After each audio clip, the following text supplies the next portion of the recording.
Hello लोगोफोर नोंथांमोनखौ आंनि रविमालु बर' YouTube चेनेलाव बयखौबो बरायबाय। आं नोंथांमोननि सिगाङाव माखासे जाहोननि थाखाय गोदान भिडिअ लाबोबाय थानो हायाखैमोन। स' आं लोगोफोर नोंथांमोननि सिगाङाव दिनैनिफ्राय गोदान भिडिअ लाबोबाय थानो नाजागोन। स' आं दिनै नोंथांमोननि सिगाङाव दोंसे गोदान खन्थाइ लानानै फैलायबाय। बे खन्थाइनि मुङानो जादों थरफा थरफा अलंबारजों। खन्थाइखौ दैथायहरदों मोगथां बसुमतारिया। फैदो दानिया खन्थाइखौ खोनासंलांदो। दिनै खन्थाइखौ आवरायगोन मोगथां बसुमतारियानो।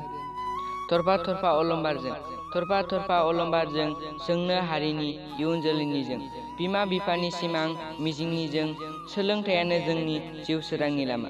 सिखारदो बर' लाइमोनफोर हारिखौ जौगाखांहोनो लामा लादोनि मिजिं दिदों बेसे बिमा बिफा फोरोंगुरु गामिनि सुबुंफोर हारिनि गेदेर सुबुं जालांनायनि।